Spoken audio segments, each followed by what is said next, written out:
ओम श्री परमात्मने नमः. ज्ञानदेवांचा आत्मसंवाद. प्रकरण पहिलं. शिवशक्ती समावेशन. एक आश्चर्य. शक्तीने शिवाला ऐश्वर्य दिले. ओव्या आहेत 29 आणि 30. शिवाकडे पुरुषत्व आल्यावर ज्ञानदेव शिवाला ऐश्वर्य व ईश्वरत्व कसे प्राप्त झाले त्याचे वर्णन करत आहेत.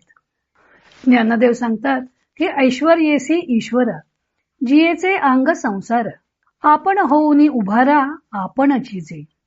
या शक्तीने आपल्या अंगाचा म्हणजेच संसाराचा विस्तार करून शिवाला ऐश्वर्यासह ईश्वरत्व प्राप्त करून दिले. आपणही उभारली आणि प्रपंचाची उभारणी केली. पुढे म्हणतात, पतीचे अरूपपणे लाजोनी अंगाचे मिरवणे, केले जगा एवढे लेणे नामरूपाचे. पती जो शिव तो मूलचा अरूप, तेव्हा अशा पतीची तिला लाज वाटली आणि त्यामुळं मिरवणं बरं नाही असं वाटून शिवाचे स्वरूप झाकण्याकरता तिनं जगा एवढे नामरूपाचे दागिने केले. स्वामी आपल्या अभंग रूपांतरात म्हणतात, रचोनी या सारा जगाचा पसारा, आणोनी ईश्वरा ऐश्वर्येसी, आपुली आपण करी उभारणी, एकची असोनी शिवशक्ती. पतीसी तो काही नाही नामरूप, जाणोनी अरूप स्वरूपे तो. पत्नी शक्ती देवी होवोनी लज्जित, तया भूषवित जगदरूपे.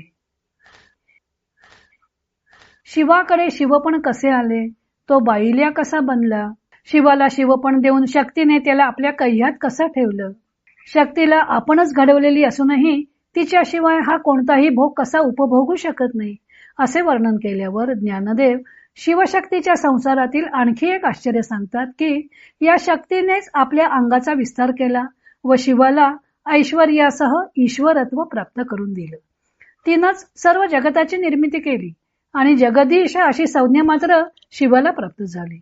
तेव्हा त्याला जगदीश बनवण्यात शक्तीचाच सिंहाचा वाटा नाही का. नाहीतर चिता भस्मा लेप गरल मशनम पीक पटधरो, चितेतील भस्माचा लेप अंगावर फासणारा, विष पिणारा आणि वल्कलाचं वस्त्र नेसणारा असा हा श्रीमंत शिव आहे. ज्ञानदेवानी पुरुषाचे म्हणजे शिवाचे ज्ञानेश्वरीत वर्णन केलं आहे.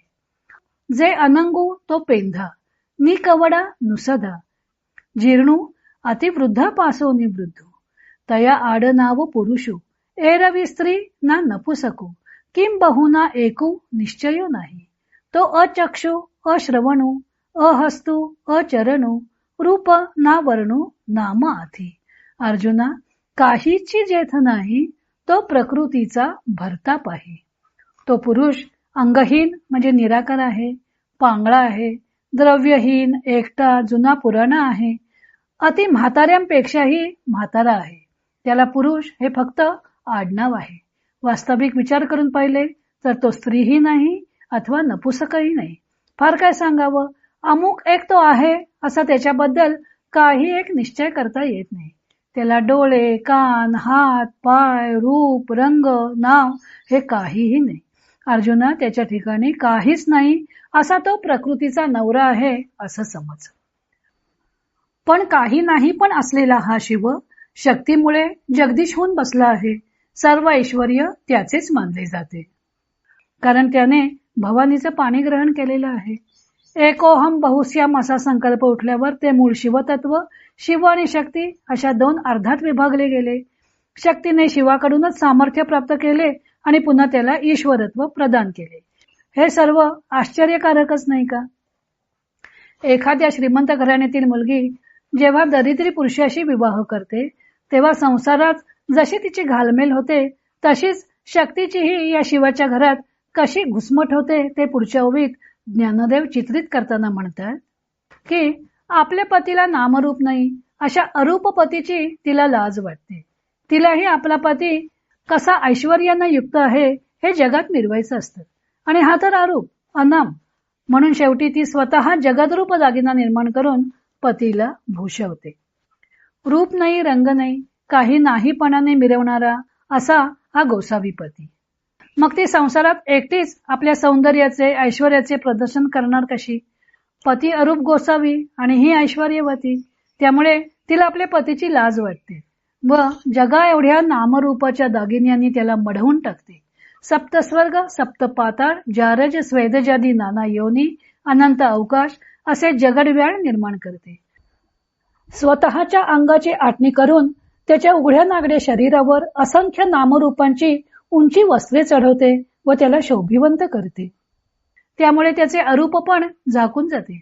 अशा प्रकारे तिनेच त्याला नावारूपाला आणलं आहे आणि त्याच्या सत्तेवर आपणही ऐश्वर्यवती म्हणून मिरवते. असं ज्ञानदेवानी विरोधाभासानं त्यांच्या संसाराचं वर्णन केलं आहे. मूलतः शिव हा अरूप असंग असा आहे. सर्व विश्वाचा पसारा हा शक्ती निर्मित आहे. पण ते ऐश्वर्य शिवाचं समजलं जातं. त्यालाच ईश्वरत्व येतं. त्यालाच जगदीश ही पदवी दिली जाते. हे सर्व शक्तीमुळे होतं. त्याच्या जोरावर ही पण मग जगात ऐश्वर्यवती म्हणून मोठ्या ठमकार्यानं मिरवते. आता हे ऐश्वर्य त्यांच्यामध्ये विवाद निर्माण करण्याचे कारण होते का? त्याचे उत्तर ज्ञानदेव पुढील ओवीत देत आहेत. तो भाग आपण उद्या पाहू. इतर अनेक ग्रंथांचा आधार घेऊन संत ज्ञानदेवांच्या अमृतानुभव या ग्रंथाचं लेखन व वाचन सौ मनीषा अभ्यंकर मिरज यांनी केलं आहे. हरिओम तत्सत.